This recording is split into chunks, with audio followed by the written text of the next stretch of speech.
Puji Tuhan. Bilang sama-sama Tuhan Yesus baik. Nah, hari ini kita akan merenungkan satu ayat lagi. Amsal 24 ayat yang ke-10. Jika engkau tawar hati pada masa kesesakan, kecillah kekuatanmu. Dalam keadaan seperti saat-saat ini, di mana hari-hari ini dunia sedang menghadapi persoalan masalah, tekanan, kesesakan, maka firman Tuhan mengingatkan kita untuk kita perlu memperkuat iman dan imun kita. Maka nasihat firman Tuhan berkata, jangan tawar hati, karena jika kita tawar hati, maka kita jadi lemah. Lemah maka bisa sakit. Secara rohani bisa sakit. Badan kita, jasmaniah kita juga bisa sakit. Maka ayo perkatakan sama-sama dengan iman kita, saya harus kuat. Untuk kuat iman dan imun kita, maka kita perlu penolong, yaitu Roh Kudus, Maha baik, Maha penolong kita. Nah, Alkitab bahasa Indonesia sehari-hari, tawar hati dikatakan sebagai putus asa. Jika engkau putus asa dalam keadaan gawat, maka engkau orang yang lemah atau tidak kuat.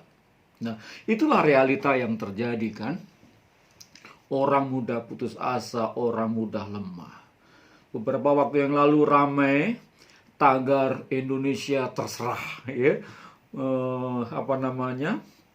Nada-nadanya adalah nada-nada yang putus asa. Itu sebabnya benar sekali Amsal 24 ayat 10 yang berkata, jangan kita putus asa, jangan kita tawar hati. Kuatkan hati kita.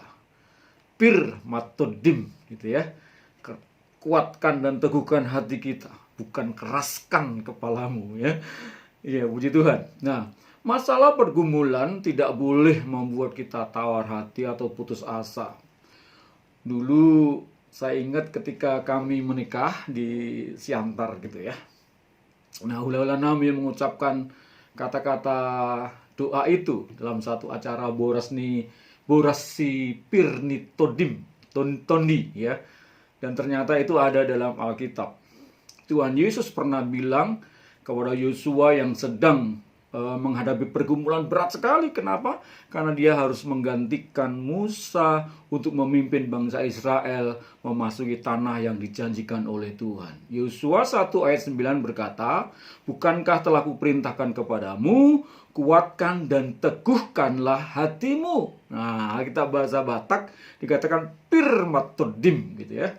Ya, janganlah kecut dan tawar hati, sebab Tuhan Allahmu menyertai engkau kemanapun engkau pergi. Tuhan Yesus memberikan nasihat sekaligus penguatan. Ya, Tuhan berikan itu kepada Yosua. Tuhan seolah berkata, tenang ajalah. Memang pergumulanmu berat, yang ada di depanmu mungkin berbahaya. Tapi kan ada aku, kata Tuhan. Nah, kita tahu pada akhirnya Yosua masuk ke tanah yang dijanjikan oleh Tuhan. Itu semua bukan karena kuat gagah Yosua, kepintaran, kepandaian, pengalaman Yosua, tetapi karena Roh Kudus yang menguasai dan menyertai Yosua, yang membuat Yosua akhirnya berhasil dan beruntung. Janji Tuhan itu masih relevan dengan keadaan kita hari-hari ini. Tuhan berjanji, Yohanes 14 ayat 16, aku akan meminta kepada Bapa dan ia akan memberikan kepadamu seorang penolong, huruf P-nya huruf besar ya. Artinya apa? Roh Kudus yang supaya ia menyertai kamu selama-lamanya, yaitu roh kebenaran, roh yang kudus, Roh Kudus. Dunia tidak dapat menerima dia, sebab dunia tidak melihat dia dan tidak mengenal dia. Tetapi kamu mengenal dia, sebab ia menyertai kamu dan akan diam dalam kamu. Ayat 18. Aku tidak akan meninggalkan kamu sebagai yatim piatu. Tuhan tidak pernah meninggalkan kita. Dia menyertai kita selama-lamanya dengan rohnya yang kudus. Matius 28 menguatkan lagi ayat 20. Ketahuilah aku, kata Tuhan, menyertai engkau senantiasa sampai pada akhir zaman. Bagian kita adalah buka hati, terima Roh Kudus, izinkan Roh Kudus menguasai dan memimpin kita, sehingga kita menikmati berkat surgawi di dalam dunia ini ketika kita hidup ini.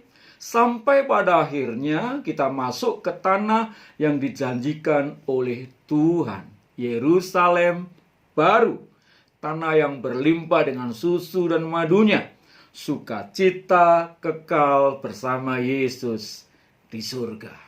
Katakan amin, haleluya. Rasul Paulus pun pernah berkata dalam 2 Korintus 4 ayat 16, sebab itu kami tidak tawar hati, tetapi meskipun manusia batiniah lahiriah kami semakin merosot, ialah orang semakin tua, umur makin tinggi, makin lemah keadaan badannya, ya kan? Lumrah, jamak itu. Namun manusia batiniah kami, kata Rasul Paulus, dibaharui hari ke sehari dan seterusnya.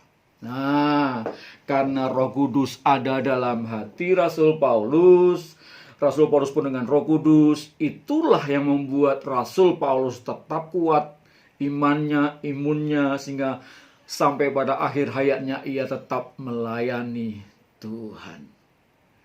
Dalam hati, dalam jiwa, dalam roh yang kuat dan sehat akan muncul kekuatan di tubuh badannya kita. Yang kuat, yang hebat juga. Mensana in corpore sano. Haleluya. Mengapa Mazmur dalam Mazmur 84 ayat 8 berkata, mereka berjalan makin lama makin kuat hendak menghadap Allah di Sion. Ya, puji Tuhan. Mereka mungkin menghadapi lembah kekelaman, kekeringan, ratap tangis, bahkan kematian.